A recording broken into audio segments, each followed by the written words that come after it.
IVF success దేని మీద depend అయి ఉంటుంది? ఈ టాపిక్ మీద మనం డిస్కస్ చేద్దాము. హలో ఎవ్రీవన్, నేను doctor Sandhyadeepika Uruganti, consultant Fertynine fertility centre Secunderabad branch అండి. సో ఐవీఎఫ్ చేసేటప్పుడు ఐవీఎఫ్లో చాలా పారామీటర్స్ ఇన్వాల్వ్ అయి ఉంటాయి.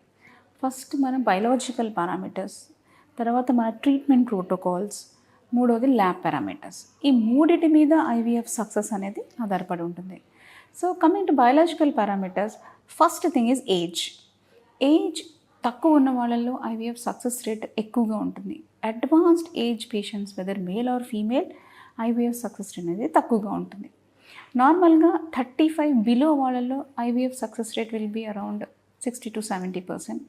35 అబవ్ వాళ్ళల్లో it comes down drastically. By 40 years old, 40 ఇయర్స్కి వచ్చేసరికి ఐవీఎఫ్ సక్సెస్ రేట్ ఇంకా తగ్గిపోతూ వస్తుందన్నమాట.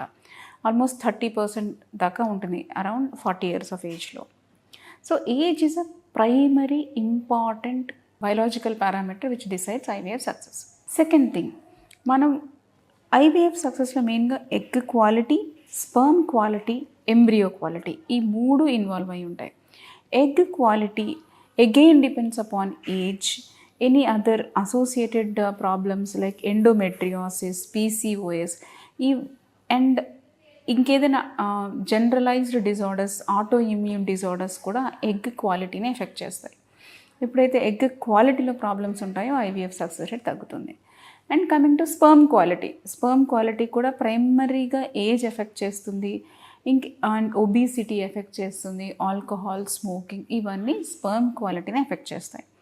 ఇందులో ఏదైనా ప్రాబ్లం ఉన్నప్పుడు కూడా ఐవీఎఫ్ సక్సెస్ రేట్ తగ్గుతుంది. స్పర్మ్ ఎగ్ కలిపినప్పుడు ఎంబ్రియో అనేది ఫామ్ అవుతుంది. ఈ ఎంబ్రియో క్వాలిటీ కూడా ఐవీఎఫ్ సక్సెస్ని డెఫినెట్గా ఎఫెక్ట్ చేస్తుంది. ఎంబ్రియో మార్ఫలాజికలీ గుడ్ ఎంబ్రియో అయి ఉండాలి, అండ్ క్రోమోజోమల్లీ గుడ్ ఎంబ్రియో అయి ఉండాలి. అలాంటప్పుడు ఐవీఎఫ్ సక్సెస్ రేట్ బెటర్గా ఉంటుంది అన్నమాట.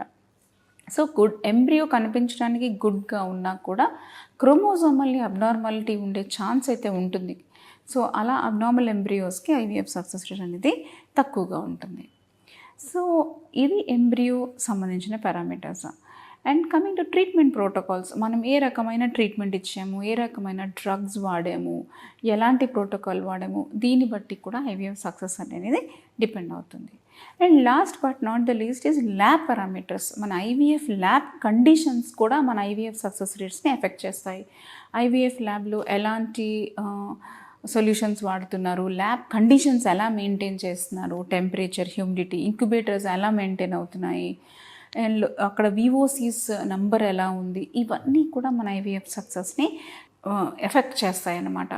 సో మీరు ఏదైనా ఐవీఎఫ్ ప్లాన్ చేసేటప్పుడు ఈ 3 పారామీటర్స్ని దృష్టిలో పెట్టుకొని ఐవీఎఫ్ అనేది ప్లాన్ చేసుకోవాల్సి ఉంటుంది. సో ఎప్పుడు మనం మెయిన్గా ఈ ట్రీట్మెంట్ ప్రోటోకాల్స్ తీసుకున్నప్పుడు హెల్తీ డయట్ మెయింటైన్ చేయడం, healthy sleep, 8 hours of sleep maintain చేయడం, స్ట్రెస్ ఫ్రీగా ఉండడం అనేది చాలా ఇంపార్టెంట్. Thank you.